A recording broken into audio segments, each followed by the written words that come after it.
dan yang terutama sebelum saya melanjutkan mukadimah, saya ucapkan syukran jazakumullah khairun hasanul jazaa kepada keluarga besar dari Ibu Saidah dan keluarga besar dari almarhum Bapak Yayan Sofian yang sekiranya sudah bisa hadir menghadirkan di tempat ini tak lain adalah salah satu undangan, salah satu orang-orang pilihan dari Allah bisa melangkahkan kakinya dari rumahnya masing-masing bisa sampai ke tempat ini tak lain adalah ada maksud dan tujuan. Maksud dan tujuannya tentunya adalah menghadiri acara yang bernama Walimatul Safar Umroh. Karena sejatinya manusia itu tidak luput dan salah hilaf dan memiliki dosa. Selevel apapun tingkat jabatannya, setinggi apapun keilmuannya, tidak menutup kemungkinan semua memiliki dosa-dosa. Maka dengan adanya memiliki dosa-dosa itu, maka kita harus menjaga yang namanya hablum minallah dan hablum minannas. Hablum minallah antara urusan pribadinya dengan Gusti Allah. Namun hablum minannas urusannya antara kita dengan sesama umat manusianya. Allah akan mengampuni dosa-dosa kita sebagai hambanya Allah. Allah itu maha welas, maha asik. Sejelek-jeleknya kita, seburuk-buruknya kita, kebiadaban kita, bajingannya kita, Allah pasti akan ampuni dosa-dosa kita.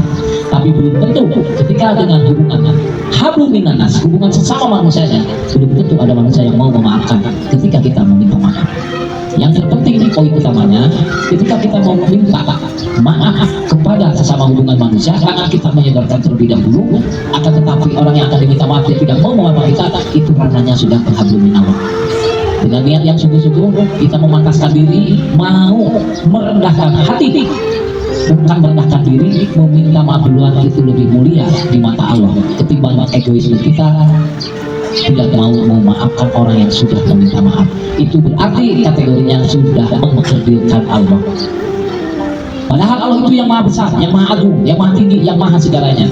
Allah saja maha pemurah, Allah saja maha pemaaf. Kenapa kita yang diciptakan oleh Allah begitu sombongnya? Apapun yang kita miliki di dunia ini sifatnya sementara, sifatnya pinjaman. Karena kalau kita sudah kembali kemana Bu? Rahmatullah. Ke rahmatullah. Apa yang kita bawa?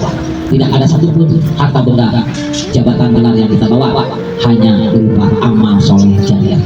Maka perlakukanlah amal itu dengan baik, perlakukanlah amal itu dengan istimewa, perlakukanlah amal itu dipiara, dipelihara, supaya amal tersebutlah yang akan membarengi, membersamai kita kelak di yaumul akhir. Ridhonya Allah tentunya ada ridho dari orang tua. Mudah-mudahan dengan akan terlaksananya, dilaksanakannya Walimatul Safar Umroh ini, Allah ridho ketika hambanya meminta restu, meminta ridho kepada orang tuanya. Masya Allah, tabarakallah. Saat ini Ibu Is masih bersyukur memiliki ibundanya, masih ada ibundanya yang masih bisa menyaksikan akan nanti keberangkatan perjalanan cinta suci kedua tangan sucinya ini. Dan alhamdulillah bersyukur masih bisa disaksikan oleh ibu mertua yang saat ini masih menang di masalah. Dan bersyukur masih bisa disaksikan oleh keluarga, sahabat, famili dan handai tolak. Tidak ada unsur ujub takabur, tidak ada unsur untuk ria. Ini semata-mata sudah kodrat dan sudah kewajiban sebagai umat Islam ketika akan ziarah dalam keadaan safar berangkat dari Indonesia menuju negara Saudi Arabia, tujuannya adalah untuk beribadah.